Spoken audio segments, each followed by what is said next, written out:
Nam Hyun is a novelist who writes a light novel, where the villain of the story is destined to die. One day, after finishing the last chapter of his novel, he receives some sort of letter that transmigrates him into his own story, into the body of the very villain whose tragic fate he wrote. After the transmigration, Nam Hyun finds himself lying on a bed. He's totally clueless about his surroundings, and even his body doesn't feel the same. When he walks up to a mirror and looks into it, he notices some disturbingly familiar features, like this ominously crimson hair, that sly mouth, and thin slitted eyes that hide every trace of emotion. That's when it hits him like a thunderbolt out of the blue. He has possessed someone else's body, and that someone is Arsene Adel, the most powerful villain in his novel. The concerning part is that he is only a few days away from being assassinated. Before we get into all that, here's the context on this villain. Basically, the Arsene family has mixed blood, part demon, part human. Thanks to the demonic powers in their bloodline, they were once one of the greatest families in the empire. But they fell from grace, thanks to 6 specific families who banded together to take them down. With that context, it's pretty clear why Adel chose to walk the path of a villain. He tried to take revenge against the families that ruined his own, but he failed miserably. That's the very reason the original Adel called out to the creator of the novel in the first place. In just a few days, Adel will die a dog's death at the hands of knights from those 6 families. And here's the kicker. In terms of talent, Adel is one of the most gifted characters in the entire novel, so much so that his abilities even outshine the main characters. But no matter how powerful the villain is, Woo Hyun wrote the story in a way that he could never defeat the main character. No matter what. Worse yet, Adel currently can't even use his mana. If only Woo Hyun had known the restrictions he put on Adel would come back to haunt him, he never would have crafted a narrative this screwed up. It's completely stacked against the villain. As he's cursing his rotten luck, he notices the same kind of letter that originally brought him into this world. Turns out, it's a letter left behind by the original Adel for Woo Hyun. Bro's hoping it'll have some helpful clues to get him started, but the paper's completely blank. Like literally, not a single word. Then, all of a sudden, letters begin appearing on the page miraculously. The phrase that pops up is a message from the original Adel to his creator. If Woo Hyun wants to know how to use the powers this body holds, Adel wants him to answer with a simple yes or no. Of course, Woo Hyun starts cursing again when he realizes he's actually talking directly to Adel, the same guy who dragged him into this mess. The paper once again insists him to respond with a yes or no. Eventually, Bro gives in and says yes. Now that Woo Hyun's on board, Adel explains that he'll answer anything his creator writes on this paper. Some questions might be free, but others come with a price. The more important the question, the higher the cost. Naturally, Woo Hyun shoots his shot and asks the big one, how to return to his original world. Adel responds immediately that it's impossible. Well, Woo Hyun kind of figured that out already, so he was ready for the bad news. Next, he asks the more practical question, how to use mana and how to activate Adel's unique abilities. Turns out this question has no fee. Adel directly imprints the knowledge into Woo Hyun's mind. The moment it happens, Woo Hyun begins to feel the mana flowing through his body. The first trait of Adel's body is the ability to take away someone's 5 senses, called darkness. The next is the power to restrain opponents using aura, called killing intent. When Woo Hyun activates it, he can feel it working. It makes him a little happier. At least now he can restrain ordinary people, if not trained knights or soldiers. The last major talent he has to learn is Adel's most busted ability, is Position Transfer 1. As the name suggests, Position Transfer 1 lets him literally switch places with an object of his choosing. It's basically the ultimate assassination move. The moment he activates it, some magic mumbo-jumbo kicks in, which is a clear sign that the power actually works. But it's not that great just yet. He can only swap within a 20 square yard radius, which is kind of underwhelming compared to Adel's powers in the original story. Still, if he keeps practicing every day, he'll improve. So, he decides to test it out by swapping places with a suit of armor nearby. The moment he activates it, he vanishes from his spot, and the suit of armor appears there. The swap is successful, but Bro doesn't exactly land smoothly. Guess he just needs more practice. Meanwhile, a group of knights is marching straight toward his residence, ready to claim his life. At the Arsene family estate, those knights finally arrive at their destination. Representing Leon County with his determined eyes, Captain Feltz learns from Adel's servants that the villain is resting in his room. The servants are worried that Adel hasn't even moved for days and he's locked inside. Barging without warning, Feltz and his men confront their target, who is casually enjoying himself as he comments on the captain's brutal mission to eliminate a young man. Without listening to Adel's words, Feltz merely orders his men to eliminate the kid immediately. But they weren't ready for our boy's position transfer ability, allowing him to switch positions with any object in a set radius. Targeting the knight's blade that was about to attack him, he initiates the ability, and lunges forth with the knight's sword in hand. His unexpected assault is a successful hit, slashing his opponent and surprising Feltz and his men. Backing away from his first kill, the villain simply awaits for the next person to mess with him. Feltz still seems confident with his numbers and orders his men to attack the guy head-on. The battle ensues, but instead of recklessly confronting them head-on, Adele breaks a window and jumps. Also, using an excellent application of his ability, he first throws the sword into the ground. Then he activates the position transfer ability just in time to replace himself with the sword. This allows him to avoid having to deal with the fall damage and escaping safe and sound. Next up, he needs to escape to the Arson family's forest. As he's delving into the forest, Feltz orders his men to chase after their target to confirm his elimination. Let's switch perspectives to the Arson forest, where our boy is panting, and his legs are trying their best to gain as much distance as possible. The thing is, even if he did escape this territory, our boy knows that only death is promised ahead. That's why, instead of escaping the territory, he plans on using the gate in the forest to access the demonic realm. The demonic realm suffered huge losses because of its war against the humans, so he's hoping that they'll accept his help in the time of need, even though he's a human himself. Though that was his initial plan, Feltz and his knights are already here, and they're sharply spreading out to look for him. Luckily, the villain is still hiding, but he's struggling to find the exact location of the gate.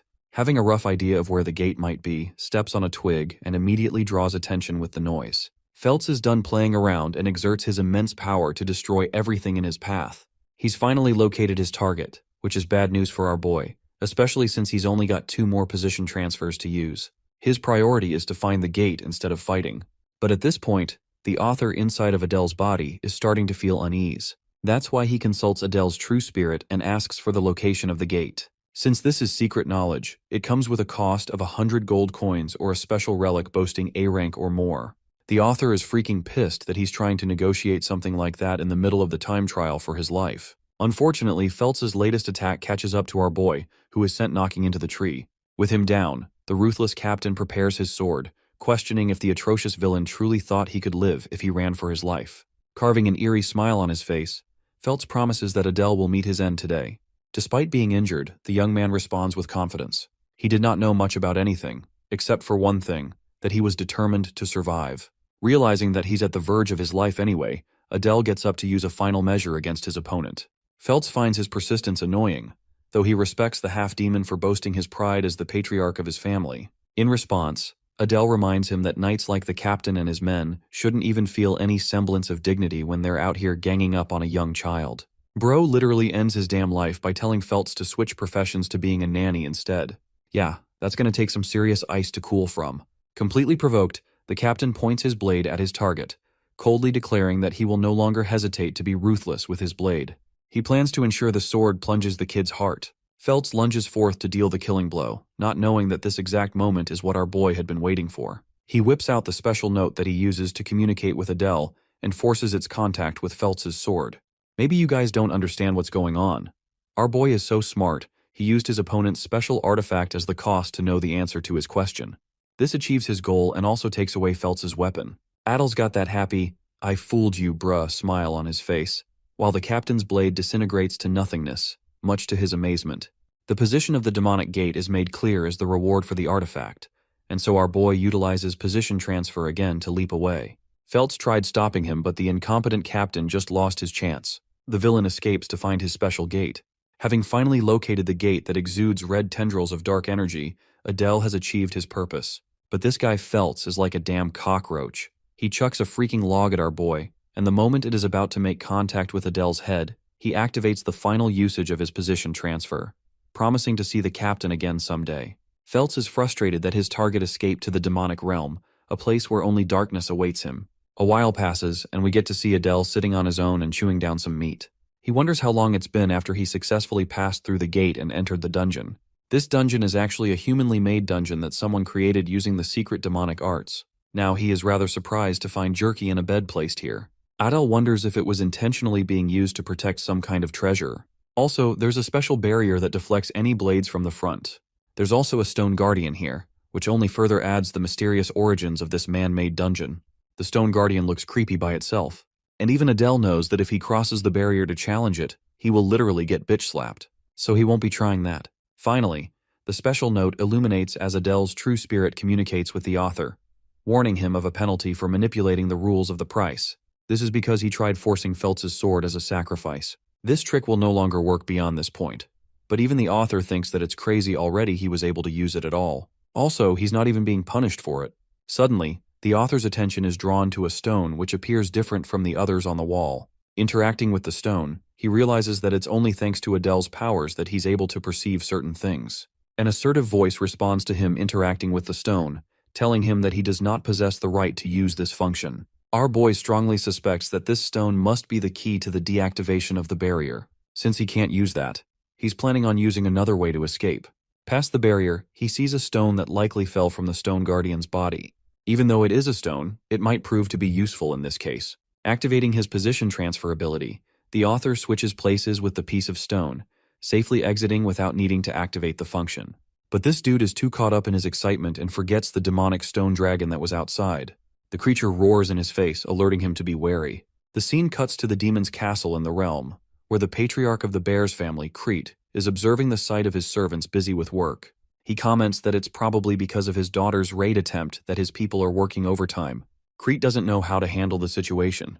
The thing is, if his daughter succeeds, she's going to be granted the right to enter the Saitan, which is supposed to be a demonic school. And even if he strictly orders her to fail, she's going to rebel against his decision anyway. After all, his daughter is hell-bent on achieving her goal of exacting revenge against the murderous humans who killed her mother. Wow, that's a really tragic burden for a girl of her age. Anyway, her papa is worried that she might get tossed around in a ruthless demon school. Suddenly, one of his maids comes to inform him about trouble. Crete is extremely agitated that he was disturbed from his thoughts. The maid apologizes in fear and informs her master that there's news of an unknown person in the hidden domain. They've located several energy traces of the person having opened the door, which is causing great confusion. Also, their identity is still unknown. The only thing they know about the person is that they tried interacting with the door's function from inside. This puts the demon patriarch in a state of contemplation. He wonders if the human was summoned via the demonic gate during the Great War. Believing that the pest will die anyway, he thinks it's an insignificant matter. For now, all he cares about is his daughter's exam going well. Crete amuses the possibility of achieving a pawn from the human side if things go well for him.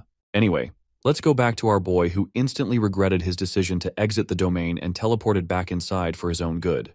The dude clearly wasn't expecting a damn wolf to eat him alive. The creature is staring at him from outside, while the author realizes just how bad his situation is. Even if he breaks free of the barrier, it's only going to put him in grave danger. Suddenly, the author is enlightened by a realization. The wolf creature is made of stone. This means his ability might work on it. Activating position transfer again, he forces the target to be the stone wolf outside the barrier. His plan successfully worked to an amazing degree, trapping the monster inside and freeing him of the barrier's grasp. The wolf takes a while to realize that it's stuck inside. Despite its many attempts, it is unable to bypass the barrier. Adele makes a run for it and tries to find an exit, when suddenly, Bro runs into another horrifying creature of the abyss. He quickly realizes that there's a mission at every level, and this giant bug looks even more menacing than the wolf he just escaped. The funny thing is, Adele keeps abusing his position transfer ability on the creatures, repeatedly trapping the monsters inside.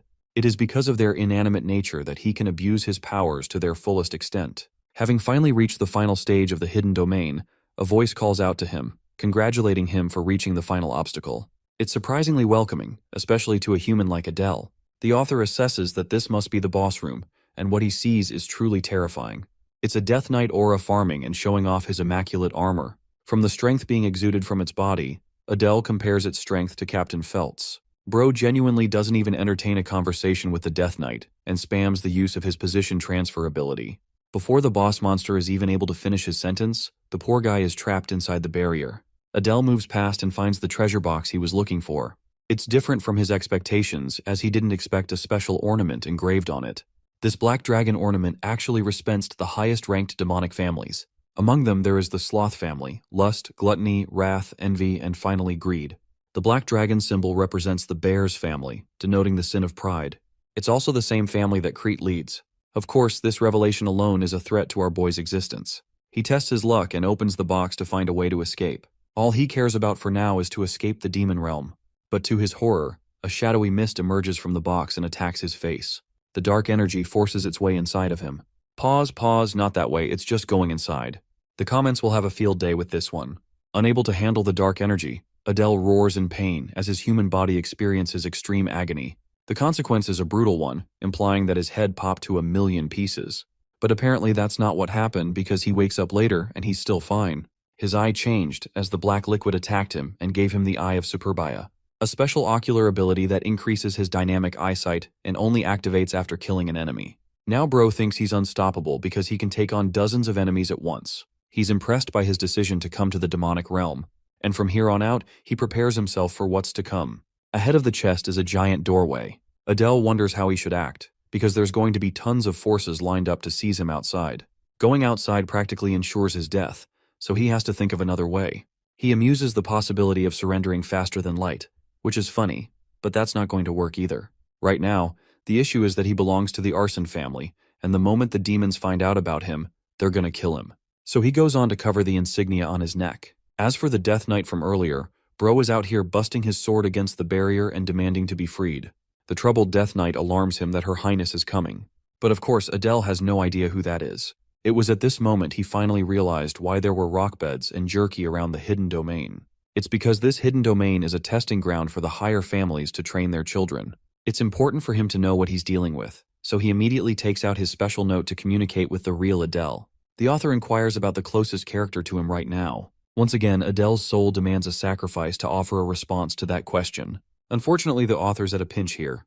So instead of paying with gold or artifacts, he spends 100 points of his mana, which is a brutal way of handling things. Finally, the answer to his question is revealed, as the person most closest to Adele is Renee herself, who is the youngest daughter of the demonic patriarch of the Bears family. Our boy faces an "oh shit I am screwed" realization because there's no way he is beating her. The Eye of Superbia, which he stole, is supposed to be her reward for completing the training, and our boy literally stole the achievement.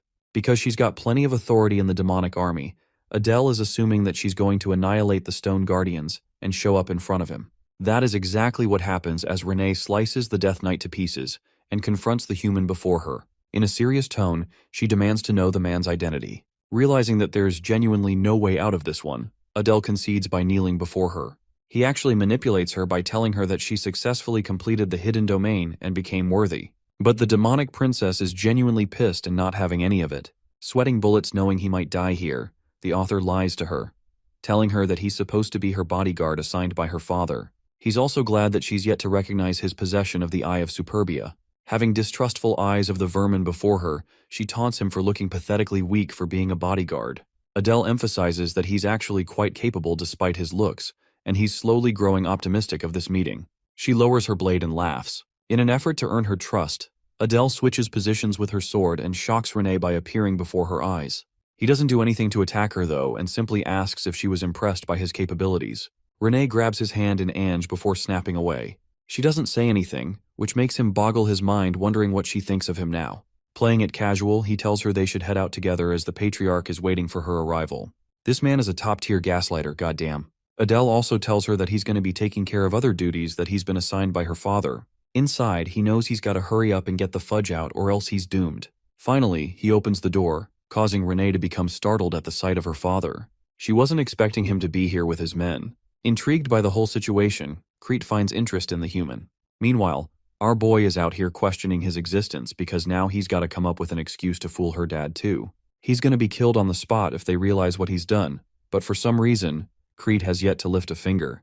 Crete attends to his daughter and asks if she cleared the domain. After confirming that she did, the patriarch requests the human to follow after him. Not knowing what's in store for him, the author ponders what's about to happen. He quickly follows suit, and he can't even consult the special note anymore because he doesn't have enough mana or things to offer. Having arrived inside the family mansion of the Bears family, Crete signals everyone else to return to their quarters. Glad that he's being given the chance to escape, Adele is celebrating on the inside. That is, until he realizes that there are guards secretly watching his ass in case he tries to defy orders. In his office, Crete meets his daughter, emphasizing that Renee has successfully completed the final task. But he still wants her to be sure of her decision to enter the training school. Renee is determined to go and answers yes.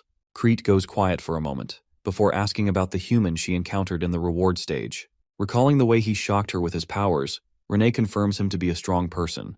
This pleases the patriarch's ears, causing him to be eager about the mysterious human. He concludes their discussion by approving of his daughter's admission to the Saitan school. As for Crete, Bro isn't even thinking about his daughter. He's more impressed by the human who entered the domain and cleared it on his own. Not to mention that he claimed the Eye of Superbia, and yes, this basically confirms that he knows about our boy being in possession of it. Finally, Rene's opinion is the most assuring confirmation he could receive. All of these factors point to one thing. He could use the human to his benefit. While this is happening, the clueless author is wondering just how long he's going to have to wait for them to finish up. At last, the human is given directions to the patriarch's room. He appears before Crete, who stares him down with a menacing glare. Adele is already afraid of what's to come, and wonders how the demon patriarch is going to handle this. He inquires why Crete permitted him to live. The patriarch carves a smile on his face before cursing him out for having the gall to fool his daughter to an impressive degree. Also, he casts an overwhelming amount of aura, to the point Adele is forced to submit beneath it.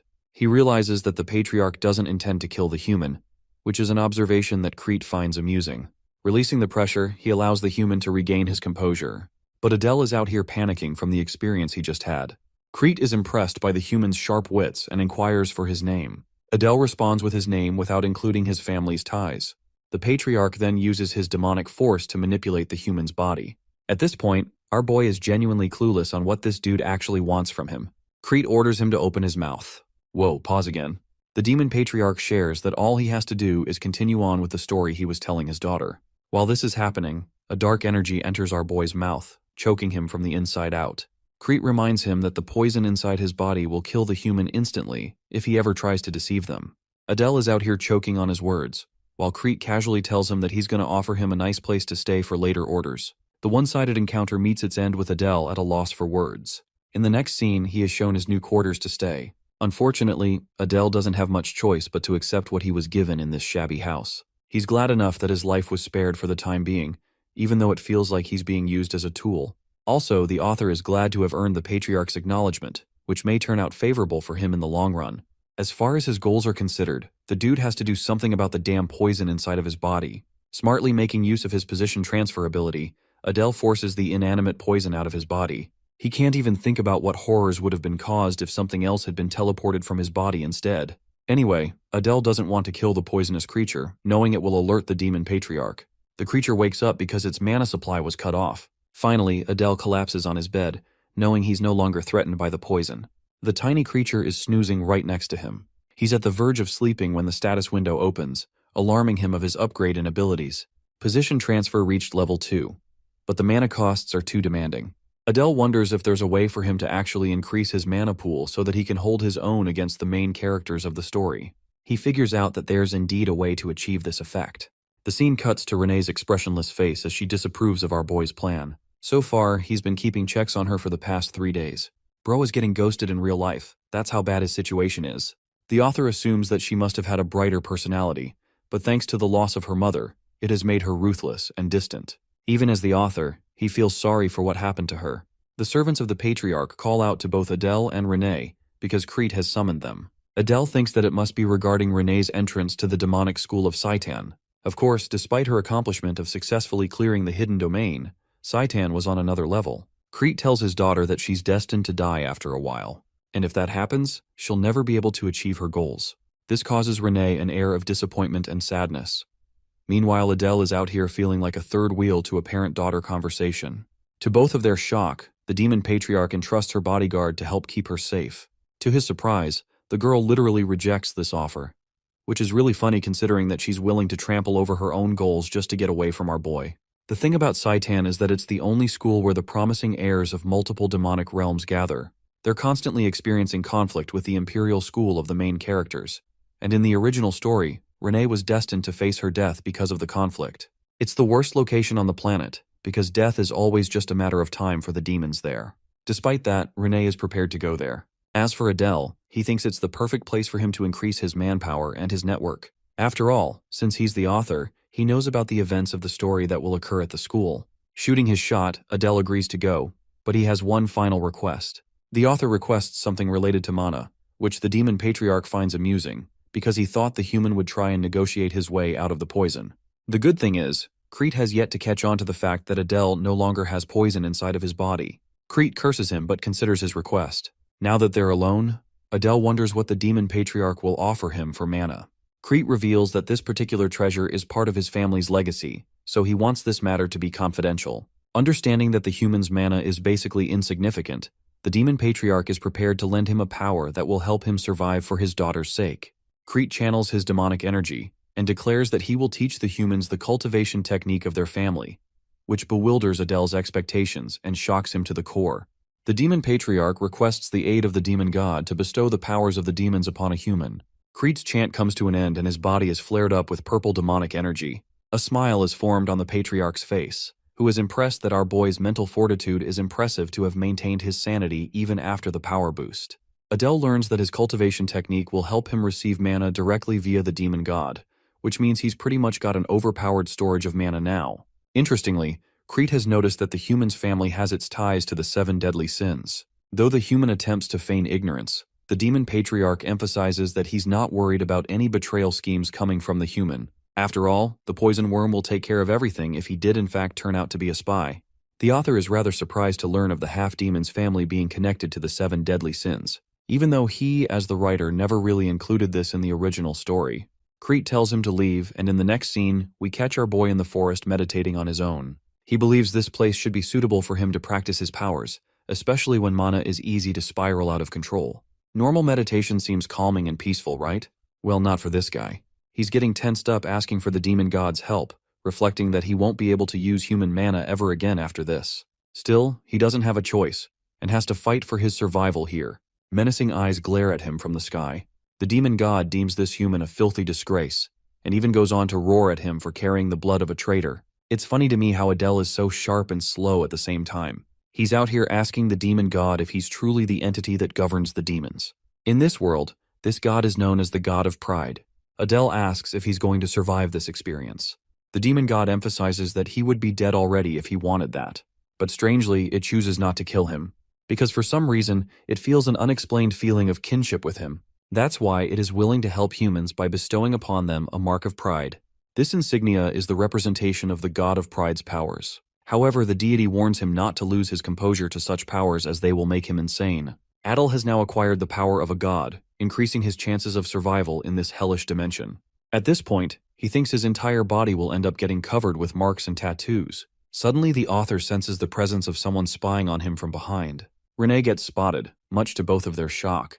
This is really bad for him, because her father clearly didn't want her to know about this. She mutters the words "dark priest," which fly right over his head. Fast-forwarding a month ahead, Adele has been training relentlessly, and his mana supply has tripled in that short period of training. He suspects that he'll have enough mana accumulated to surpass the heirs of all 6 houses of the human realm in a few years. In his current state, he can easily conquer the hidden domain without teleporting.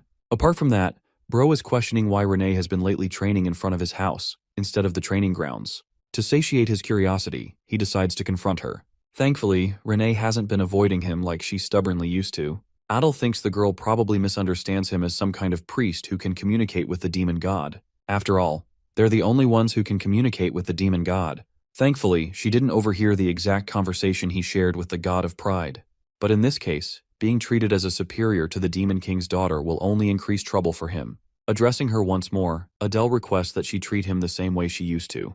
However, the girl feels a bit shameful for treating him coldly after seeing his powers. Acting as her bodyguard, he reminds Renee that he's merely following orders, so he too wants to be treated comfortably. Renee decides to follow his words and orders him to fetch her water. Bro doesn't get what she's scheming. Renee emphasizes that she's just following what he said just now by treating him coldly. Adele realizes that this guy is going to have to follow her every word at this point. Dude just can't win here. Having brought her some water, he assesses that he must conquer a domain, but unfortunately Renee is glued to him everywhere he goes. There's the issue of the main character of the story passing over to the demonic realm soon. He doesn't want the treasure of that domain to be lost, because its reward will help him survive Saitan. The author asks about her preparations for the enrollment exam. Renee is a bit surprised he's asking a question like that. Adele reasons that she's going to have to fight the strongest humans eventually, so it worries him to ask. Renee doesn't seem to be worried at all, though, stating that she's got everything prepared. Adele suggests she double-check, because it could always end up being a thorn in her path if she forgot something important. Renee is pissed off by his imprecise language. Adele reveals that he's genuinely concerned for her.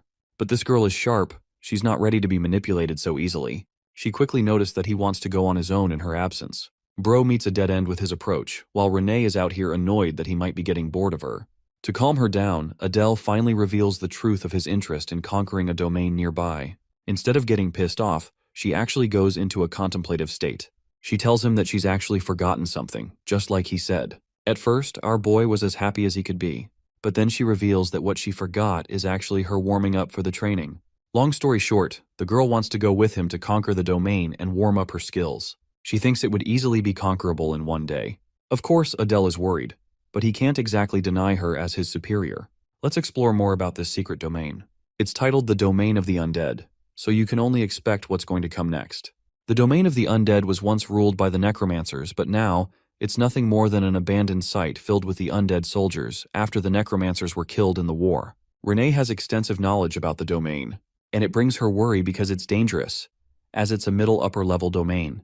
Right now, the number of the undead soldiers is worrisome. That's why Renee's help will be necessary in this mission. The only problem is, going together will make it harder for him to escape with her. And if the news reaches the Patriarch's ears, he's going to get in trouble for putting her in danger. So that's why he requests her not to come, highlighting the Patriarch's reaction for leaving without his permission. But this demonic girl is already prepared. She knows a secret exit from the mansion. She takes him to the secret hole that no one knows about. Adele realizes that she must be used to sneaking out for doing this so casually. Renee doesn't respond to him, and they quickly use the exit to leave. Arriving in a misty mountain range, the duo walks ahead. Adele asks about how long it will take, but this seems to earn an annoyed reaction from her. He realizes he messed up and tells her they'll just go ahead. Anyway, Renee explains that they're gonna have to climb over the mountain, and that will be it. For her, this is easy to say, but for our boy, he's suffering inside. Finally, they're at the desired location. The place is destroyed and abandoned. Renee is out here cursing in her language, while the author believes he's got to hide his family name from her no matter what. Now, since he knows the way inside, the duo digs their way ahead. The domain rests under a large rock statue, which soldiers situated underneath to protect their lands. Having arrived at the entrance of the place, Adele offers to take the lead for her, but Renee is confident and wants to go on ahead. Inside the domain, Adele is impressed by how bright it is. Renee finally leads him to the exact location they were looking for. From its energy alone, the author judges that it's an even more powerful region than the Bears' training grounds. He suspects 100 graves to be buried here at least. Renee and our boy are moving on ahead when suddenly, a bonehead and his fellow friends emerge from the ground. These bald bags of bones surround the duo from every direction. Channeling her abilities, Renee unleashes her advance and disintegrates the skeletal soldiers like paper. Right now, Adele is really glad that he brought her along. He understands that at least one necromancer must be casting the use of the soldiers, so they need to target him. He blocks an attack and tells Renee that he'll be right behind her. The defeated soldiers only end up resurrecting again, much to her shock. The necromancer leading his troops stares them down, impressed by their audacity to step foot in the domain. He ordered his soldiers to eliminate both intruders. This is bad for the duo because the undead soldiers keep on reviving. Adele instructs her to keep on advancing and target the necromancer. As for him, he's busy helping create an opening so she can execute on her goal here. Defeating more of the soldiers, the author tells her that he's got this side covered, so she can focus on her role. Channeling her powers, the demon patriarch's daughter lunges forth to kill the necromancer. The mage summons even more soldiers to stop them, but Adele thinks they need to focus on taking him out quickly. If they can break the caster's orb, this battle will be as good as gone as he can then use Position Transfer's new ability. Well, their troubles shoot up to 1,000,000 when a goddamn King Kong-sized skeleton is summoned out of nowhere. Adele is worried for Renee, but instead of getting beat like any weakling manhwa character would, this girl actually ends up defeating the creature in a full swing. She is much more powerful than Adele thought. With this, he activates Position Transfer to catch up to the necromance, closing their distance. His newest ability allows him to swap objects with each other instead of himself. So he casts Exchange, which relinquishes the orb from the necromancer's grasp and places it directly in Adele's hand. That's all they needed really, because the bonehead mage is basically about to get fucked without being able to cast anything.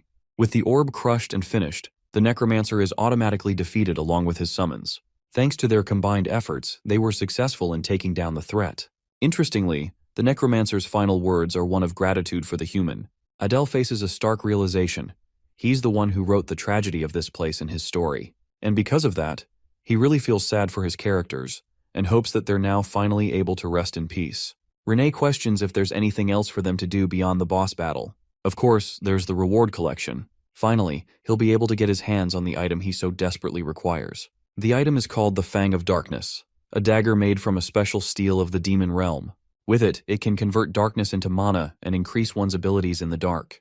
The second item is a ring called the Eternal Full Moon, allowing the user to quickly absorb mana with moonlight. Adele is quite impressed by the dagger, and realizes that he can max out his darkness trait with this weapon. As for the ring, he doesn't really have any use for it, so he turns to Renee and offers it to her. She's okay with the reward and accepts it.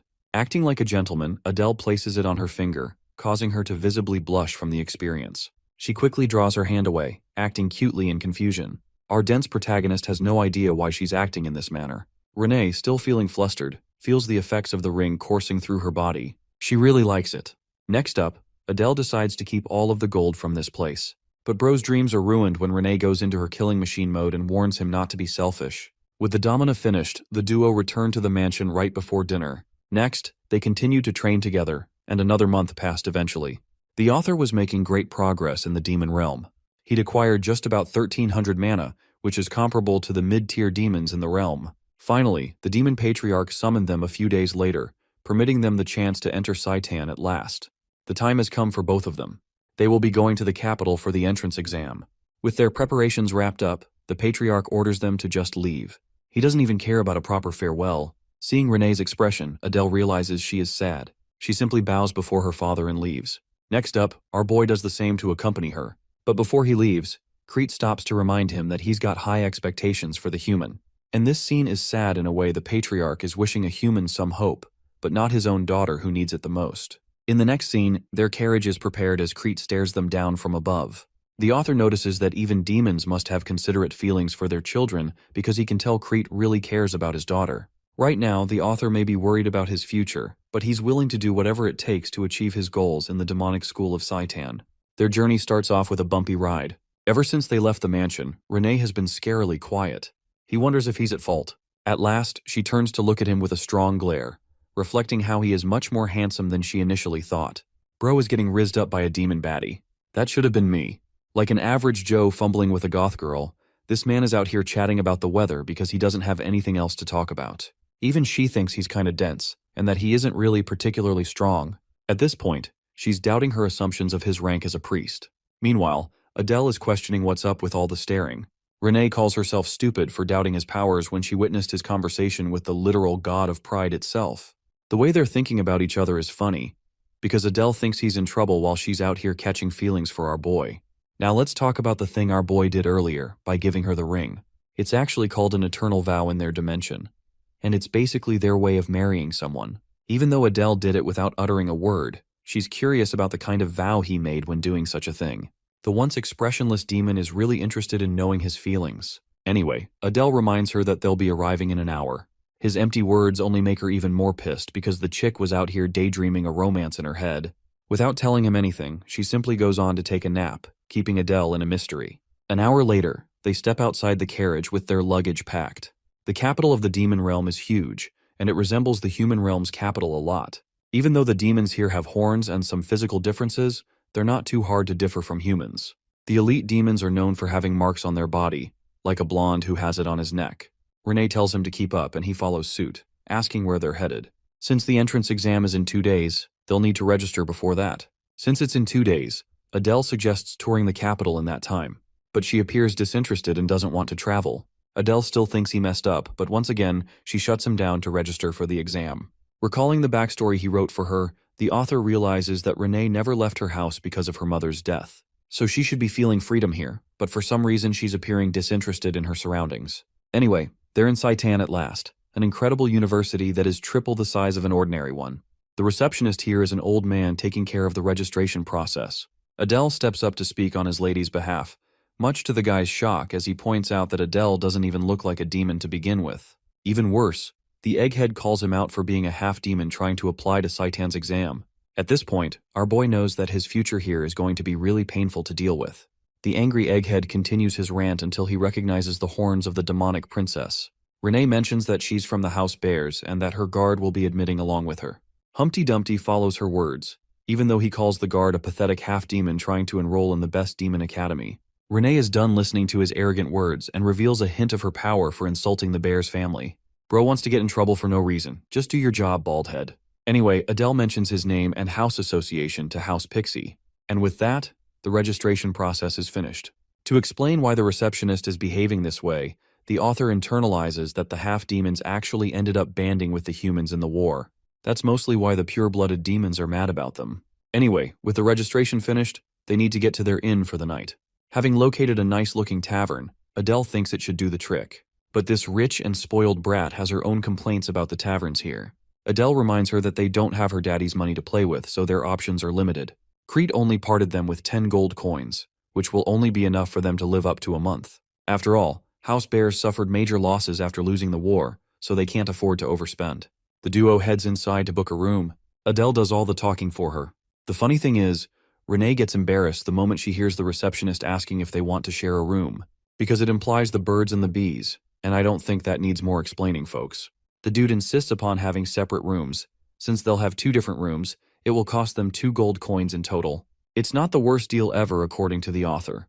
Renee heads upstairs while Adele shares that he'll unpack the luggage while she can rest. Since she's always lived in a giant mansion, the author suspects that it's her first ever experience of living in a shabby place like this. But it is necessary for her to get used to it as fast as possible. As for him, he's going to need all the rest he can get for the exam ahead. At last, the 2 days passed and the day of the exam is here. Applicants are told to follow strict instructions. There's so many applicants around them, which makes the author wonder if there are at least 100 candidates. The fact that so many of these talented people are signing up to kill the humans is enough of a warning sign to our boy, because the moment his identity is leaked, they're all going to jump him. The supervisor of the exam orders the students to bring out their ID and board the train. It's the last thing he expected in the demon realm. For the demons, they've actually set up dimensional gates to block intruders from entering their realm. Trains are the only way to cross paths in Saitan, and at this point, the author wonders just how large Saitan really is for having a train system installed so easily. The two of them board the train and arrive at their destination in mere moments. Finally, they're in front of the Grand Demon Academy. Applicants are told to follow their guide and enter the auditorium for their exam. They walk inside. Adele is left speechless by the luxurious ornaments. Every glance is overwhelming to him. He also notices that only young demons have come to take the exam, which makes it likely that the other heirs of the 7 deadly sins also showed up. Donning full black trench coats, the author realizes that these people must be the instructors. Now, he wants to make a positive impression right away to increase his chances of having a good time in this hellhole. Renee mentions that their exam is about to begin. The doors immediately snap shut, and the once illuminated bright place turns disturbingly dark. The author suspects that magic was used to achieve this effect, and he's curious about the content of the exam. The first order is from an instructor who demands the applicants to quiet down. Wearing a distinct appearance and a short stature, she welcomes them all to Saitan, and instantly starts cursing the shit out of the lousy candidates. She openly admits that she's looking forward to seeing them get killed this year. Wow, what a welcome. Adele is trembling by the sheer weight of her voice. Carving a malicious smile, the girl gets serious to attend to their business. She begins the exam procedure without warning them another word. The pressure exerted from her body is enough to cause every student to feel overwhelmed. One after another, the weak candidates are filtered out swiftly. The instructors aren't surprised by the headmaster's cruel way of handling the exam. Yeah, that crazy psycho chick is actually the headmaster of the academy. Also, this test is one of mental fortitude. The reason Headmaster Lucian selected this test is because she wants to see if the candidates have enough power to withstand an interrogation by the humans if the situation comes to it. 5 painful minutes were endured by the candidates, and almost none of them were left standing, except for Renee and Adele and 6 others. The instructor initially had high expectations from the 100 candidates that showed up to take the exam. Still, it's more impressive than last year, which is a good improvement already. This batch of candidates especially includes the heirs of the 7 deadly sins.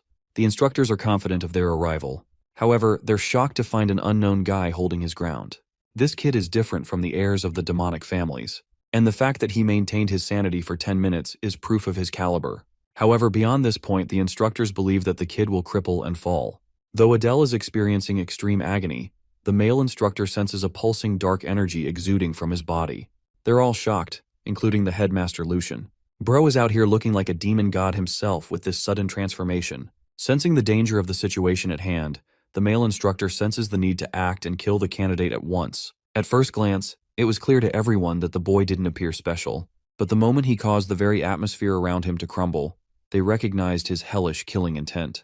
It was a ruthless intent, as if he were one of the worst murderers ever known. That's why the instructor immediately wanted to act.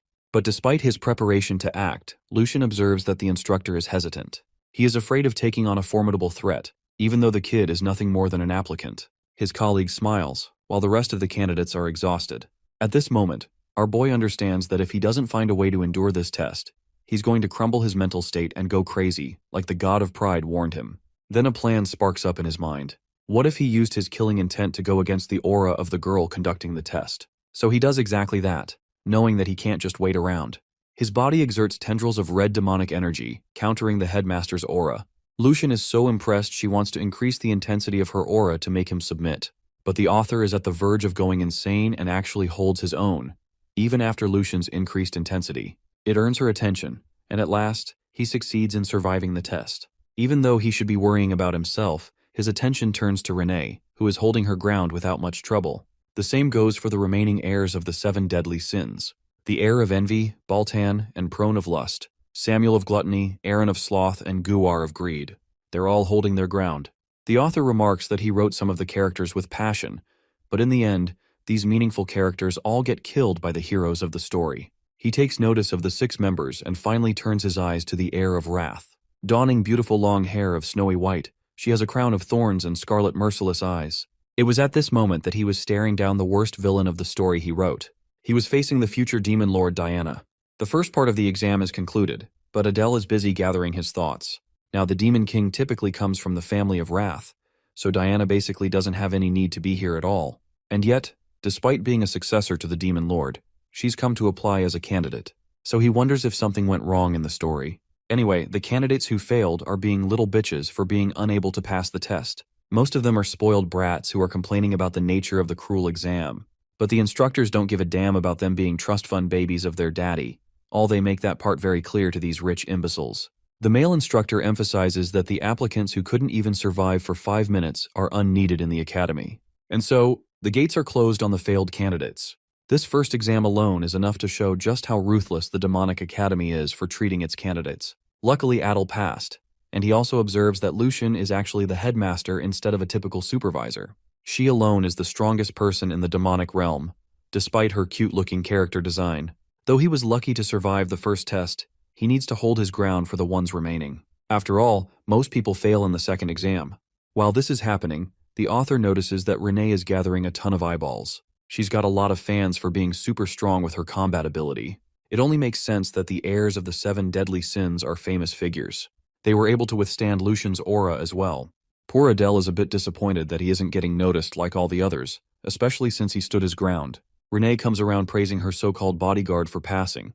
Though he passed, the author is satisfied to have shown to the instructors that he isn't a normal candidate. With this impression, they will be sure to remember him, or so he thinks. The male headmaster demands their attention and properly introduces himself as Ares, the instructor in charge of their education. This guy looks so intimidating that Adele thinks he probably keeps a secret knife in his pockets at all times. Ares congratulates the candidates who passed, and elaborates on the test's purpose to test their mental fortitude in case they were to be interrogated by humans. The 8 applicants who survived will be granted extra points, and if they succeed in the second exam, they'll all gain access to the weaponry. It's Christmas for our boy, who is as happy as he can be for getting a chance to obtain such a prize.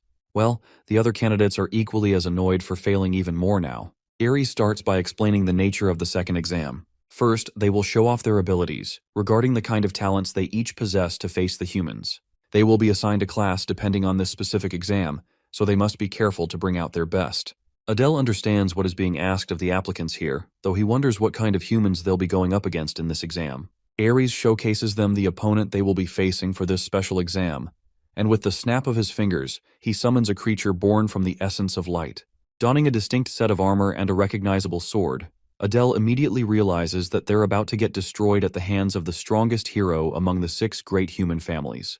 It's basically the definition of fighting the final boss of the game while you're at level 2. It doesn't make any sense for this overpowered dude to be here. Renee observes his reaction and wonders if he knows about the guy. Of course, poor Adele can't even reveal that they're going to go up against Ninai Sel, the head of the Ninai house, and a man closely related to the protagonist of the main story. To make matters even worse, the author internalizes that John Wick's overpowered cousin over here is actually the protagonist's father, the sword saint who stands unrivaled with his sheer talent alone. Some of the candidates are smart enough to recognize who he is, and they've already given up hope to pass this test. It's not a surprise they know about him, since this guy is a one-man army responsible for bringing down multiple demon houses on his own. Of course, even Ares understands that the kids will get massacred in a full-on battle against the sword saint. That's why Ninai Sel won't be using more than 10% of his strength in the fight. Initially, Renee thinks this test is about to be way too easy with those odds. But the author carefully reminds her that they're facing a literal apocalypse-level threat inside the body of a human. Even at 10% of his output, the Sword Saint can easily wipe out cities. This makes Adele curious about how these applicants will overcome the exam. He thinks that there must be some kind of criteria in place, and while the information scroll could be really useful here, he doesn't have any money to waste on it. Ares announces that they're going to be dividing the applicants in teams of 4 to take him head-on. To make it even fair for the applicants who scored exceptionally well, the top 8 will all be separated from each other, and the remaining candidates will be assigned at random. Bro is really happy to be included in that list, while Renee is a bit ticked off that her teammates are freeloading off of her. As for Adele's team, yeah, these guys are already giving him hell for simply existing in the same team. Renee gives him a cute tap on his shoulder, gesturing to him to return safely. Adele happily wishes her the same, and that's how 33 groups were formed.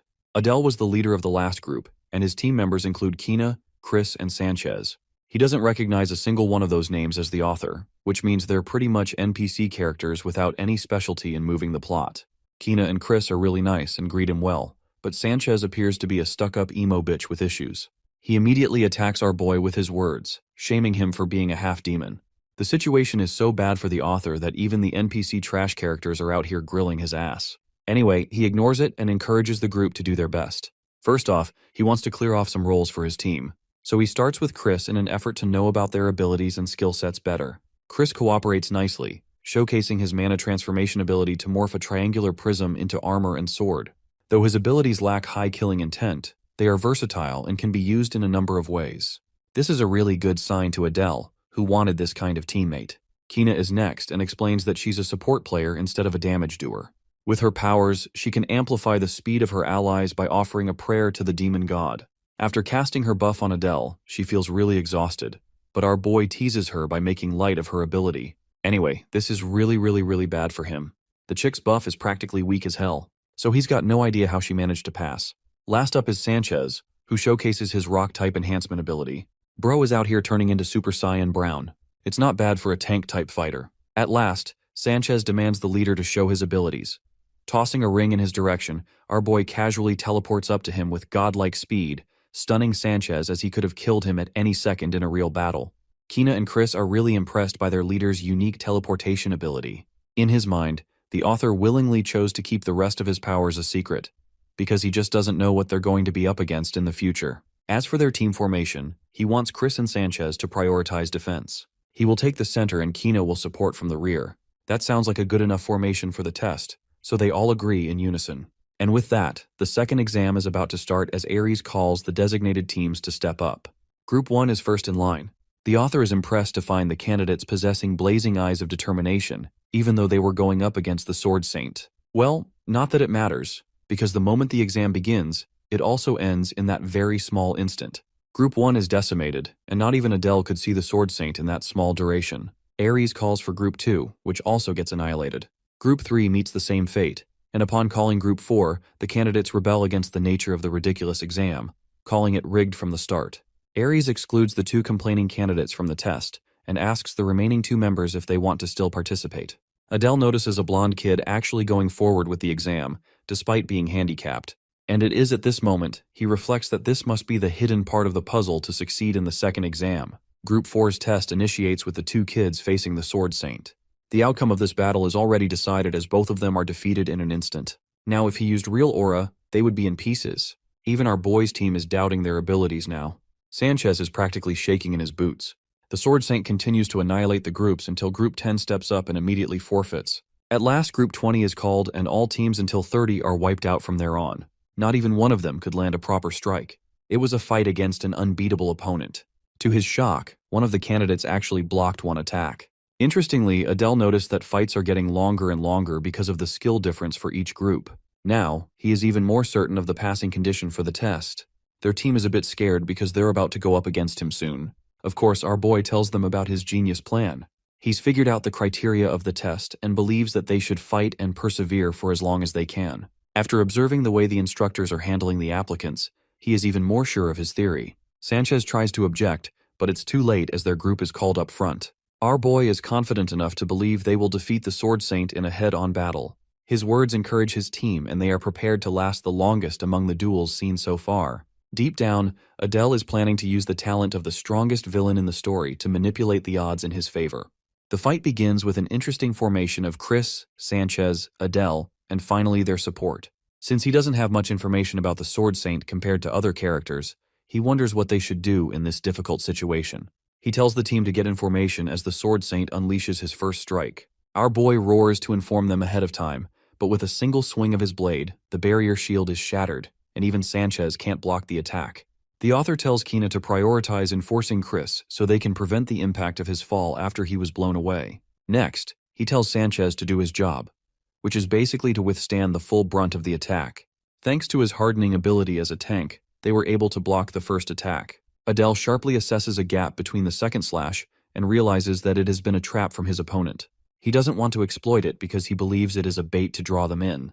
Anyway, focusing on the battle, he informs his squad of the second incoming attack.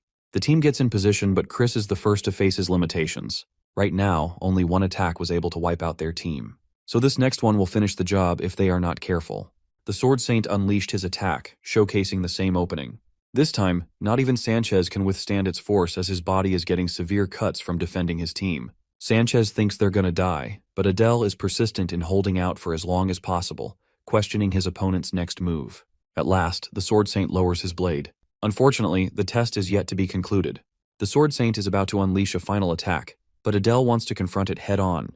Carving a malicious expression on his face, the author declares that he will plunge a sword against his opponent's throat, a declaration that shocks his team. The Sword Saint prepares his final attack, and Adele tells Sanchez to withstand the blow without Chris's intervention. It's a crazy idea, but Adele knows what he's doing. The Sword Saint practically demolishes Sanchez's armor and sends him flying toward the ceiling. It's at this moment that the author utilizes position transfer to switch places with Sanchez, and in the small opening he was given, he activates position transfer again to concentrate on his opponent's sword. After terminating the blade from his hand, he targets the Sword Saint head-on, aiming to drive the black dagger against his opponent's throat as a final checkmate. The attack shocks the rest of the instructors, but unfortunately for our boy, he still misses to land the clear hit and gets kicked so hard that he chokes out blood. Still, being a persistent opponent in this battle, the author activates his darkness trait to engulf their surroundings. It's only thanks to Chris's barrier from earlier that he survived the kick, or else his body would have been crippled. Though his attack failed, he successfully trapped the Sword Saint inside a barrier without a trace of light. In this void, he has the clear advantage with the Blade of Darkness in his hand. In a place like this, it basically has limitless attack potential, so he is confident in his approach. Or so he thought, because the Sword Saint menacingly turns back and shoots him a glare, before appearing right before his eyes for another attack. Even Adele thinks he's facing a monster more demonic than any demon. But luckily, thanks to his control over the dark, he pulls the dagger from a blind spot and targets his opponent. This time, the Sword Saint failed to anticipate that our boy could cast hundreds of dimensional daggers. He activates the skill as it pierces the Sword Saint's body like projectiles, impaling him throughout. The state of the Black Void confuses Adele's teammates, while Ares realizes the fight is over. From the shadowy mist emerges one warrior standing and one defeated on the ground. Adele is the victor, and his performance has left the candidates speechless. His strategy worked, and even impressed one of the heirs. His teammates come rushing to him for his brilliant plan. Our boy is smart, and doesn't dive into the details of how he beat the Sword Saint. As for Sanchez, the poor guy is in a terrible state, but he's being helped out by the instructors. To his teammates' surprise, the exam isn't over. As Adele explains, they have to execute one last step. Plunging the blade deep into his opponent's body, the author showcases his ruthlessness to the instructors, even amusing the heirs. Fran thinks he's quite impressive for being a half-demon. However, she thinks he's still naturally inferior to pure bloods. Her words just now piss the heck out of Renee, who is releasing a murderous aura to signal her response. Fran wonders what's causing the bear's princess to act up with such viciousness. It sends a chill down her spine. The 7 deadly sins are already working their way, trying to intimidate each other for the sake of rivalry. Fran's servants are lousy simps who think she will win against Renee. Back to Adele, he notices Renee radiating bloodlust and wonders what's up. But that's not important as the instructor Ares approaches him and questions if the boy knows why he's here. Seeing his nonchalant response, Ares turns away, reminding the boy that he will be keeping close watch over him. Adele is a little disappointed he didn't get praised or something like that. Right now, a battle between Renee and Fran is being set up. Adele wonders about the identity of the demon Renee is facing. From her appearance, he realizes that she belongs to the House of Lust. But it doesn't make any sense that she's challenging Renee of all people. The author admits that he's naive for only writing deeply about his human characters and neglecting his demon characters. Fran sees the half-blood from the distance and calls him out for it. Bro wasn't expecting that, but this crazy chick makes it even worse by ordering him to become her slave. Hearing that, Renee gets even more fired up to kill the bitch, and she dives in to unleash her first attack. Seeing her guard being disrespected by the embodiment of lust, Lady Renee charged forth with her blade drawn. She refused to give Laurel Fran any time to respond. The two would have clashed if it wasn't for the instructor's meddling. He warned them that unnecessary quarrels inside the Satan campus are strictly forbidden. If they want to slice each other up, they should resolve their conflict outside the school. The students watching the fight were taken aback. If Ares hadn't intervened, something bad could have happened to two of the top prospects from the Seven Deadly Sins family. Renee promptly sheaths her sword with a scoff as Laurel shivered. With a concerned smile, Adele checked on his boss. She stared at him blankly as he gave her a heads up to take the stage. Instead of joining her group to take the test, Lady Renee pulled out a handkerchief and wiped Adele's sweat instead. She gently cleaned his face and complimented his good showing. It should have been me, not him. Lauren still hasn't learned her lesson and criticized Lady Renee for acting too close with a half-demon. Adele ignored her racism and was just glad that he was being treated a little better after passing the test. Looking him in the eye, Lady Renee asked if he hid his strength during the trial. Adele was confused. He had to risk a lot just to land his attack earlier. Finally, Group 34 was called to the stage, and Renee calmly made her way while promising to keep Adele's secret. She must think that he's an all-powerful priest from the family. With Lady Renee out of the picture, Laurel Fran swooped in to mess with Adele once more. Upon hearing what his name was, a sly smile appeared on her seductive face. She didn't appreciate being interrupted earlier. Emanating an intoxicating aura, she ordered Adele to leave that bear as skank and serve her instead. Laurel thinks her appeal can steal this nobody guard so she can avenge the humiliation from earlier. I know some of you would have folded. Wholly unaffected by her bewitching ability, Adele nonchalantly dismissed her and turned his attention to Lady Renee's performance. While she throws a childish tantrum, he focuses on the stage. Adele has high expectations for the children of the other Seven Deadly Sins family, but he's rooting for Renee. The Sword Saint had been rebuilt, leaking a bone-chilling aura around his attack range. It's an intense standoff, and Renee is not faltering in the slightest. Instead, she took a step forward, ignoring the three nobodies in her group completely. Her actions piqued even the future Demon Lord's attention. The air of envy, Balton laughed at her boldness. Adele, on the other hand, felt his alarm bells go off. Logically speaking, walking up to the Sword Saint is a death sentence. When the two were just inches apart, the aura showdown began. An old man and a young lady faced off to see who could aura farm better. After what seemed like forever, both of their expressions twisted with ferocity. The Sword Saint tried to stab her but ended up getting cut down in half, his sword and upper body sliced in two. Everyone was flabbergasted by the young lady's display of dominance. Without wasting another second in this stupid test and sparing another glance at his victim, Lady Renee quietly walked back and was welcomed with cheers. Even Instructor Ares was visibly pleased with her showing. Perhaps the most surprised of all was Adele. The Sword Saint must have sensed how good of a fighter she was and didn't dare to swing at first. Like a real stuck-up loser, Laurel scoffed at Renee's performance.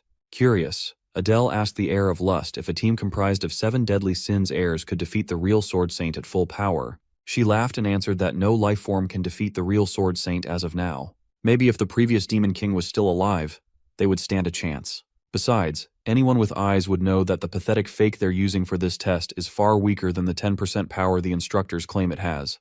Adele just realized that he had a ton of trouble with a fake with not even a tenth of the real deal's power. He created this world, but he's far too ignorant about the demonic realm. Still, the anticipation is beating in his heart. The remaining groups that are about to be tested are all led by Seven Deadly Sins heirs. Maybe they were fired up by Renee's performance, but the other heirs also showed why they are who they are. Every one of them trashed the fake Sword Saint convincingly, so it's hard to gauge the difference between the different families. But Adele knows the top two of this batch, the two who will go on to become major characters in the future. Once everyone had their turn, the entrance exams finally concluded. After gathering everyone in front of the podium, Instructor Ares announced that everyone who had the balls to participate in combat, regardless of the result, got a passing grade. With this, the remaining youngsters are now official trainees of Saitan. Ares warned them not to celebrate just yet, for they had just punched their ticket to a hellish road that had broken a lot of demons before.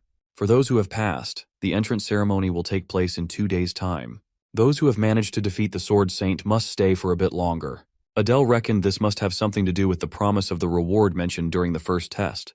The heirs of the Seven Deadly Sins, plus Adele, passed with flying colors, and they will have the opportunity to enter the armory. Before that, Baltan raised his hand in question. He asked if they could exit the armory with tons of weapons in hand. He's excited to see what Seitan has in store for him. This delusional question is par with the course for the Son of Envy, Lycan Baltan, who has an insatiable curiosity and appetite. Adele remembers writing quite a bit about this guy in his novel. Instructor Ares calmly retorted that trainees would have a hard time progressing on wielding multiple weapons, so they are permitted to only take one. Refusing to entertain more inane questions, he led them to the armory. He touched a wall's surface and a magical seal activated. A hidden door materialized before everyone's eyes. Ares added that this is a privilege that Seitan is giving outstanding trainees.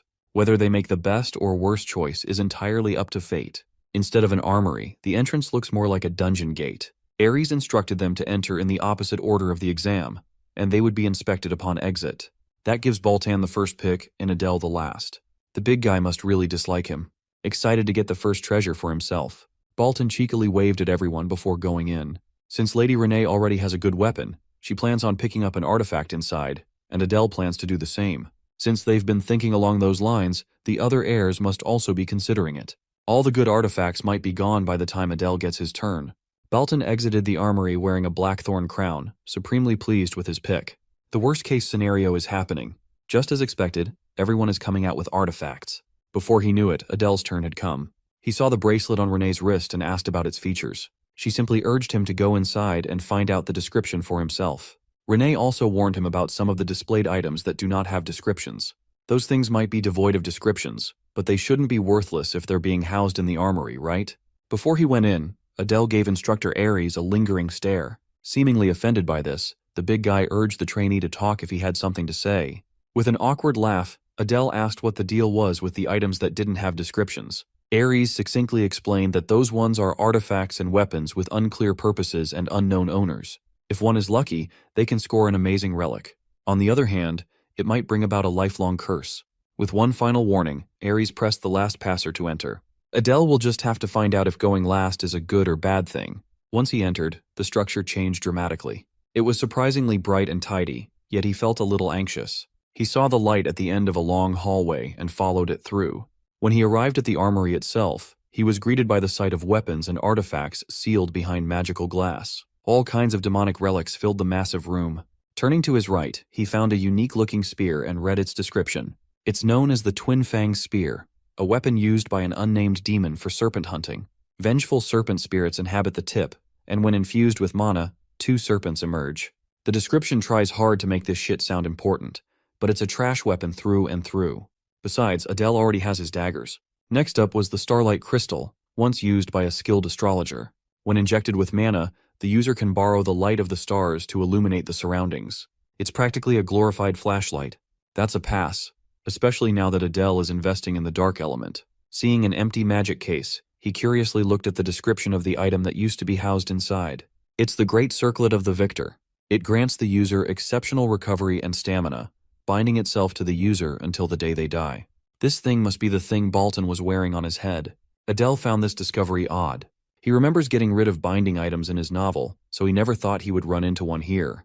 Looking left and right to scan the area, he became more and more convinced that all the good stuff was gone. The bind of the python is gone, and so are the flag of the demon general and insignia of the fallen noble. The 7 deadly sins took most of the broken artifacts, and most of the armor and weapons in this place are borderline trash. Thinking that he has no other decent choice, Adele turned his attention to a cursed artifact. But then he remembered a unique method only he could use. Pulling out the magic paper, he steeled his resolve to spend a bit of gold. Turning to a broken sword without a description, he asked the page for information. He was prompted to pay with either an artifact above the relic grade or 100 gold coins. Before pulling out his savings, he realized one more thing. Testing out his burgeoning idea, he turned to a damaged scroll and did the same thing. This time, he was asked to pay at least 50 gold coins for more info. Since the scroll gauges importance by cost, he doesn't even need to pay up. He just needs to go with the item that extorts him the most. There is a total of 7 description-less boxes, and he quickly scouted them. Information for the eagle-shaped black stone costs a single gold coin. It's an obvious dud. Since it's just 1 gold coin, Adele didn't see the harm in spending a little. He was met with the eagle's function. It exchanges the owner's fortune with someone else's misfortune. In other words, it's trash. Adele quickly continued prospecting the unknown relics. Some intel costs 100, and some are in the 50s. None of them are overwhelmingly broken. With only 2 more left to go, he finally found one that cost 300 gold coins, a shoulder pauldron. The page estimates it to be at least a mythical artifact. This thing puts all the other artifacts picked by the heirs into the dirt. Just as he was about to pull the trigger and pick the pauldron, his attention was inexplicably drawn by the last descriptionless item he had yet to scout. He felt the strange feeling of being watched even though he was by himself. The artifact is in the form of an unassuming necklace. Something tells him that Adele's sharp senses are tingling. So he pulled out the magic paper and asked for more information about the strange accessory. The page glowed with bright light, and it flew on its own, emanating a blinding light. The cheat paper displayed a single sentence in response. "You must offer a god. This thing must be at least legendary if it demands a god for a sacrifice." Just when he thought he was doomed, he had been blessed instead. Upon thinking about this a little bit more, he realized that he was jumping the gun a little too early. Right now, he's not even associated with a minor god, let alone the demon god. For now, he decides to try infusing a bit of his mana into the mysterious necklace. After waiting for a few seconds, he was met with complete silence. It was frustrating. He has something extraordinary in front of him, and he has no idea what it's capable of. Racking his brain, he tried some more tricks using the paper, hoping to scam a bit of information by framing his questions differently. However, no matter what he asks, as long as it relates to the necklace, he keeps being prompted to offer a god in return. He's finally beginning to concede getting a lick of free info. Nevertheless, he took the risk and picked the bejeweled necklace as his reward. Regardless of function, he's certain that he got the most valuable thing in this armory. Upon equipping the accessory, he opened his status window to check for any changes. Just as he expected, an unknown trait that wasn't there had popped up. He'll just have to take his time figuring out what this thing really is. When he exited the armory, Instructor Ares questioned him about his odd pick. He truthfully explained that he picked an item without a description. When asked if he had any insider info, he honestly answered that he didn't. Technically, that wasn't a lie. Adele just can't think of a decent reason why this seems to hate him so much. Finally, the big guy conceded. He might be a little sus, but he has to trust the words of his cadets. He turned to the freshman frontrunners and advised them to take care of their chosen artifacts, for they could be their lifeline. Adele scanned the room and saw figures that would lead the demon world soon. They'll get tons of investment and support in the future, for sure. If he could siphon a bit of that resource to himself, he'd be satisfied. Upon dismissal, the hidden door to the armory vanished without a trace. With the exams wrapped up, it's time for the lady and the guard to head back to their dorm. Before they could leave, someone stopped Adele from taking another step. The smiling Baltan came up to him to apologize for his previous rudeness. He properly introduced himself and extended his hand to shake their beef out. This came out of nowhere, but Adele was not one to turn down politeness. When he took Baltan's hand, he realized that this guy was the farthest thing from polite. He immediately locked Adele's hand in a death grip, a mischievous grin on his face. Adele felt a sharp and crushing pain coursing through his hand. Baltan is the type of guy who doesn't give a damn about weaklings. He's only interested in the strong, driven by burning jealousy and envy. He once pushed the protagonist of the novel to the brink of death. But once he realized the MC's potential, the bastard spared him for another duel in the future. Lycan Baltan is a battle-crazed lunatic. With that smug smile plastered on his face, Baltan goaded Adele into action. So he assigned Baltan's sword as a target for position transfer too. In a blink of an eye, he exchanged positions with the blade, tapping the bastard's shoulder. The test just ended, so Adele is not in the mood to placate a spoiled young master's whims. Besides, that handshake almost crushed his bones. In response, Baltan laughed with pure amusement. Seeing Adele's ability only served to stoke the lunatic's fighting spirit. Now he wants to fight to the death. Before things could escalate further, Lady Renee stepped up to stop the psycho. Emitting her own bone-chilling aura, she warned Baltan that she'd join the fray if he continued with his antics. Finally, the lunatic reined his aura in. As much as he loves fighting, taking on 2 powerhouses at once would be a bit much. He doesn't want to risk injury before school starts. Besides, there will be plenty of chances to draw each other's blood. The maniac really is crazy. He says he doesn't want to get injured, but he's down for a fight to the death. Adele can't get a clear of Baltan just yet. For now, it's time to make his exit with the young lady. Despite all those shenanigans, Adele couldn't help but look forward to life at Saitan. Back in their hotel, Adele woke up feeling refreshed in the morning. Bro is casually showing off his perfectly toned body to flex on us mortals. He feels better, and he's getting stronger day by day. Excited, he pulled out the uniform that Saitan sent over to try. After putting on standard black pants and a patched black blazer combo, he was surprised by how comfortable it felt. They are not allowed to wear anything but uniforms for 3 whole years, but at least the uniform itself is practical. Wanting to see Lady Renee and hers, he hurried towards her room and gave a knock. Upon confirming that it was her guard, Renee opened the door. Adele was taken aback by how pretty she looked in the classic blazer and skirt, illuminated by the sunlight peering through the windows. He couldn't help but verbalize his compliment, making the young lady blush. She might be cold-blooded with a blade, but her cute side is seriously killer too. Since Adele has a rare day off, he's planning to walk around the city for a bit. He bowed and advised that she rest, but was stopped before leaving. Red-faced and bashful, she asked if he was forgetting something. She reminded him that he was on a day off as a student, but not as a guard. He totally forgot about his primary job after getting too excited at the thought of resting alone. To compromise, she'll just join him on a walk around the city after changing. Just like that, his planned day off went up to smoke. His sorrow was erased by the liveliness of the city. With how clean and peaceful it is, it's hard to believe that the war took place just 10 years ago. Reconstruction is still ongoing in the outer regions. Humans may have won the war, but they failed to fully take the capital.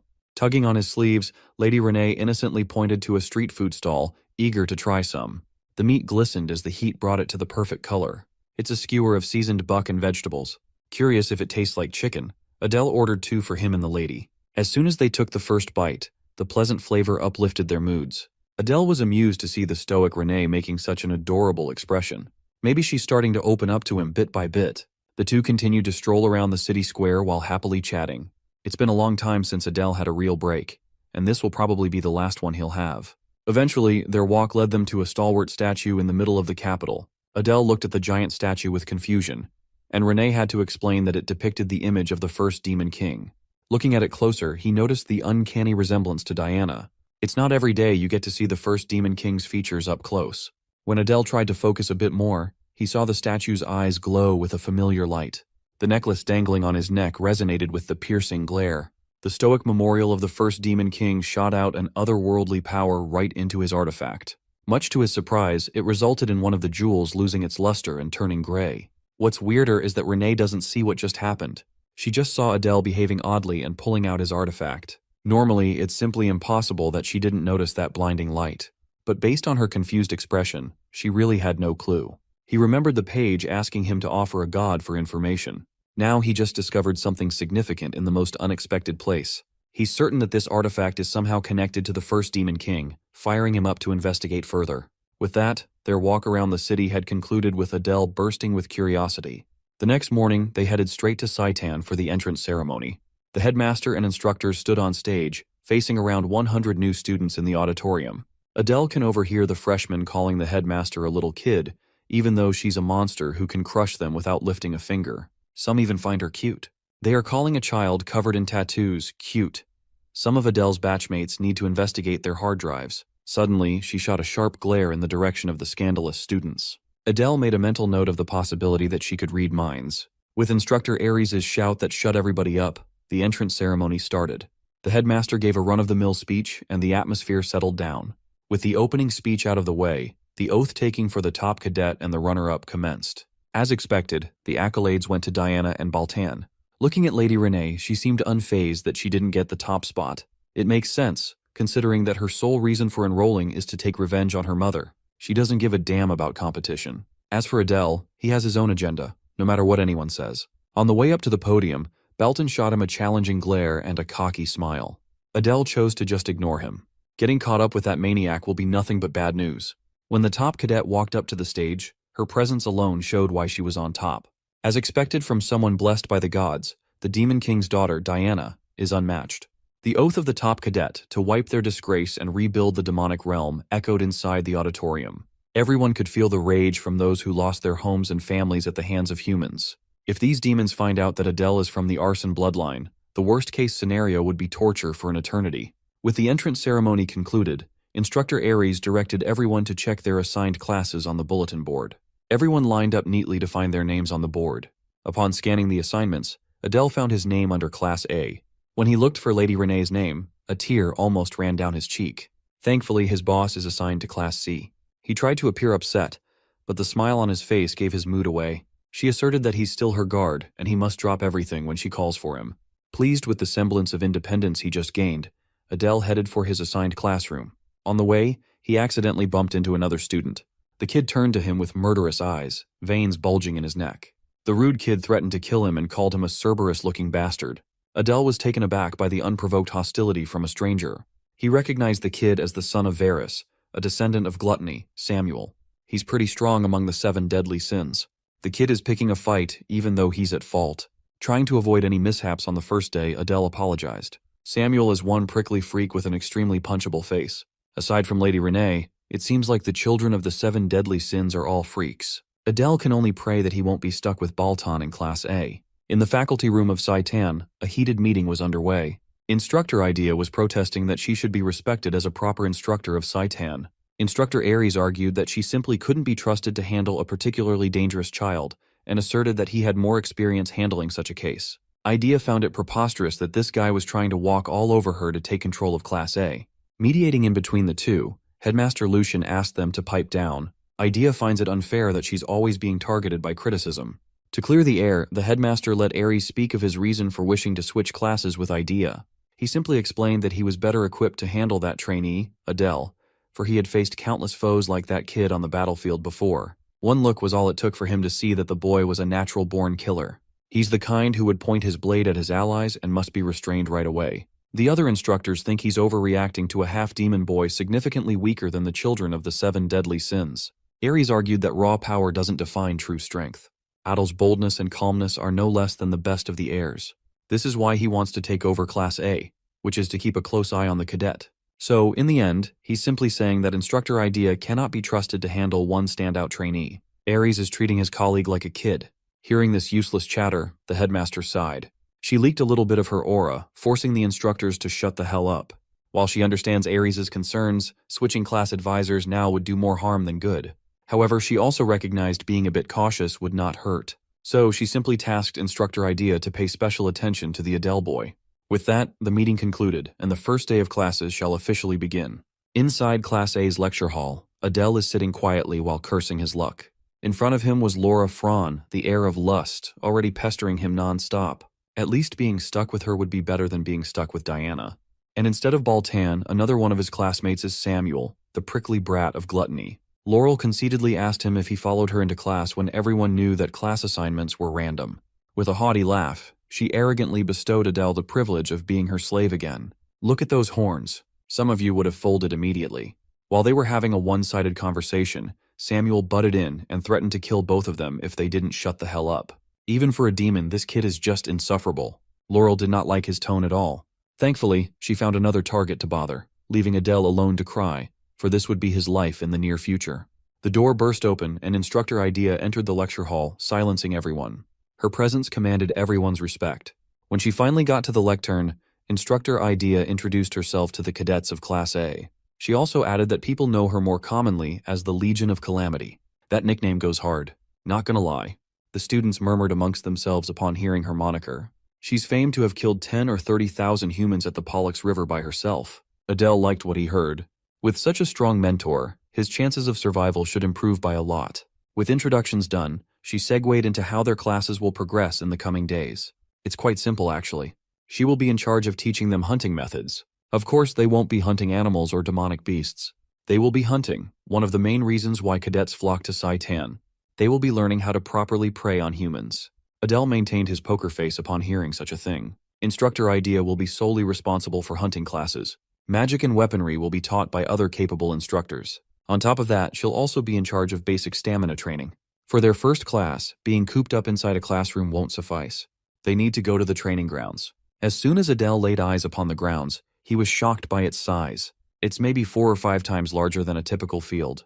With everyone assembled, Instructor Idea activated her ability and summoned a swirling black hole, directing everyone to pay attention to her actions. When the black hole reached critical mass, a spread of darkness descended. The hole turned into a portal, and the sound of metal marching out bellowed. An army of human crusaders trailed out of the portal, their expressions blank. Seeing the strained looks on her cadets' faces, she assured them that these were just illusions created by magic. She also created the Sword Saint that tested their mettle at the entrance exam. Adele could tell that someone capable of creating a clone nearing a tenth of the Sword Saint's power was not someone to mess with. This instructor is a monster in her own right. While Saitan is quite formidable, he is pretty certain that the Royal Academy far exceeds it by a decent margin. Instructor Idea gave the cadets of Class A a simple task. They must pass the humans and reach her. For starters, she scanned the field until her eyes landed on a particular trainee. She called Adele up to give him the first try. With a sly smile, she dared him to stab her throat like he did with the Sword Saint's clone. Just when he thought he'd escaped the prying eyes of Instructor Aries, it seems like Instructor Idea is also wary of him. Firstly, he asked if they wouldn't have a normal direct sparring. She expounded that humans use their leader as a source of mental fortitude. They are susceptible to falling like dominoes when the leader falls. A strong leader begets a strong army. She will take on that role for this sparring. Adele thought it made sense. Sun Tzu's Art of War chronicled the concept that an enemy can be defeated by capturing their chief. As he drew his dagger, a confident smile appeared on his face. Subduing a leader in the middle of an army is way too easy. Instructor Idea jovially added that subduing her is impossible, so a simple tap of a hand or a weapon on her body will suffice for a passing grade. And so, she ordered her human army to begin their assault. A second had barely passed, and Adele had already transferred from behind the overconfident instructor. His dagger could lop her head off if he wanted.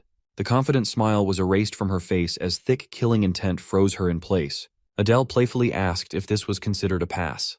They started off separated by a dozen meters, but this much distance is practically nothing to him now. All he had to do was transfer twice to sneak up on her. He's steadily progressing the cap on his position transfer. Soon he'll be the perfect assassin who can bring down any enemy base with ease and finesse. Instructor Idea laughed. She's not naive enough to leave her body unguarded. Her body is protected by a barrier. At least now she gets why Aries is so adamant about watching out for this kid. She gave him a passing grade and told him to get back in line. As he walked back to the pack, he wondered if what he sensed was hostility or curiosity. Either way, it made him worry about his identity being leaked. Instructor Idea praised Cadet Adele and warned the rest of the class that those who fail will receive additional classes. And so, Class A took turns trying to break through an army of human clones. As expected of demons, they got the basics of combat down pat. It also helps that they're fighting against the equivalent of normal humans without powers. Still, all everyone had accomplished thus far was taking down a few puppets that the instructor wasn't even directly controlling. One by one, the cadets were forced to surrender upon being overwhelmed by a sloppily assembled battalion formation. The next cadet who was called up saw the mistakes of his classmates and tried to use elevation to bypass the wall of human puppets. He was quickly shot down by a group of puppet archers and their arrows. Adele awkwardly smiled at such pathetic displays. Times like this remind him of how broken position transfer really is. At this rate, he should be able to aim for the top of the class. Next on the list is none other than Samuel. Adele is looking forward to seeing if this brat's cocky attitude matches his skill level. Upon taking his starting position, Samuel began by accumulating mana around his body. The amount of concentrated mana continued to grow until the pressure around the area soared. Befitting of his brashness, Samuel's mana coalesced into a swirling tornado of pure destructive power. The other cadets were almost blown away by the scathing wind. Adele watched in shock as Samuel wiped the whole human battalion into one fell swoop. This is his first time seeing magic at such a high level. Samuel's gluttonous unique ability is a monstrous skill that can devour everything in its patch. Adele reckoned that the kid might take the top spot in the class for now. But when the dust settled, Instructor Idea emerged unscathed. In fact, she was quite disappointed with this batch. Adele expected as much. There's no way an instructor would let herself get blown away by a cadet. Samuel's attack wiped the board clean beside the leader. It was an impressive feat, enough to give a slight shock for a brief second. Unfortunately for him, he fails like many others. Samuel was taken aback, seemingly wanting to appeal the decision. Instructor Idea simply snapped her fingers and showed why something elementary was useless against her. Behind her was a whole army of human puppets. Once more, she emphasized that if a leader is left alive, humans will always find replacements to fill their ranks. Stretching all the way out of the field, Adele estimated that there should be about 200 puppets behind the instructor. All Professor Idea can say is that Samuel's magic is impressive, but only for a fledgling first-year cadet. The prickly Samuel knew better than to talk back. So, he scoffed and walked back to the pack. Adele was quite surprised that the kid could take the harsh result, albeit full of discontent. When their eyes crossed for a second, Samuel felt his anger rise higher. The kid's overconfidence in his ability is the root of his failure. If he focused all that power on the real target, he could have passed this test without any issues. The initial assessment continued as Idea called on another cadet. A high and mighty laugh bellowed from the crowd. Laurel Franz stepped up to the plate, excited to get her turn in the spotlight. The other cadets were certain that she'd pass. It'll only be a matter of how. She stood in front of the puppets, calling them minions who dared block her path. Her arrogant words did not elicit the response she was hoping for. Nervously sweating, her haughty words stopped coming. Seeing that she couldn't use her abilities on the puppets, she desperately thought of a way out of this mess. As Adele expected, the heir of lust is not the type to fight directly. Back in the entrance exam, she used her teammates as crazed minions while staying at the back, barking orders like a queen bee. She's practically harmless without minions. Desperate for a solution, she turned her attention back to the flock of cadets and locked gazes with Adele. With pleading eyes, she asked for help but still referred to him as a slave. Unaware of their one-sided dynamic, the entire class silently discussed what they just heard. Adele wasn't going to help Laurel in the first place, but now he definitely will not. Tired of her crying, Instructor Idea ordered her army to charge forth. Laurel recoiled at the sight of the puppets swarming her. They surrounded her and rained punches and kicks. Adele couldn't believe that she didn't even bother learning to cast buffs on herself. Everyone watched as the puppet beat her up for a concerningly long time while begging for help. While everyone was focused on the beating, Adele's attention was drawn elsewhere. He just watched one of his classmates heal a wound completely. Healing magic is a power that only humans can use. Since that's the case, it's safe to assume that this pink-haired cutie must be a half-demon too. Healing talent is rare as is. A demon that can heal is practically non-existent. While he doesn't remember this girl's name, he made a mental note of finding a way to connect with her somehow. Just when he was about to approach her, Instructor Idea tasked him with helping Cadet Fran back to the classroom now that the test was over. Her timing couldn't be any worse. He'd rather try getting acquainted with the healer instead of babysitting a spoiled brat. He kneeled down and flicked the beaten and battered Laurel on her forehead, calling her useless. Adele poked her repeatedly to wake up and get up. The trashing she could live with, but being humiliated in front of everyone made her feel worse. At least when she calls him a slave, he can just clap back that she's pathetically weaker than one. Before the end of class, Instructor Idea ordered everyone to gather and line up. She had some high expectations, but the results were disappointing to say the least. Still, today is a good first lesson. It's important for these youngsters to experience overwhelming defeat to get a sense of where they stand in the world. It's imperative that they see where their flaws are and what mistakes they make. Finding out their limits early on is a big step forward. Knowing these allows them to support one another in battle. Adel found it odd that Saitan uses random class placement when human imperial schools usually split students based on their abilities. Instructor Idea touches on the concept of synergy. Despite all the failures today, one student passed the test. Singling him out among the crowd, Idea shot him a lingering glance, claiming that she'd be paying attention to his progress. Adele awkwardly thanked her while feeling the gazes of his classmates burning behind his back. Finally, they were dismissed and directed to return to the classroom for their next class. If the instructors are hostile, so are his batchmates. Samuel, in particular, looked like he was ready to pounce. Adele is worried that, at this point, building up his own faction might be next to impossible with all the meddling of those pesky kids from the 7 deadly sins. After hunting class, the rest of the lessons went on without a hitch. Next in their schedule was theoretical education. In theory class, they learned about the history of the demonic realm and the cursory weaknesses of humans. Adele diligently listened. Today he learned that demons have practically the same body structure as humans. Getting hit in certain parts equates to the same level of pain.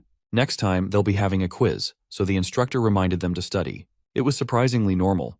Nevertheless, Adele found going through school tedious when he'd already gone through this in his previous life. It's only the first day, but he's already feeling defeated.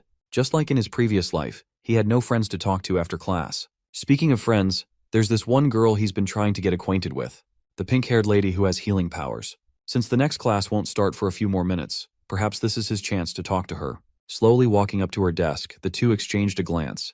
With a warm smile, Adel properly introduced himself.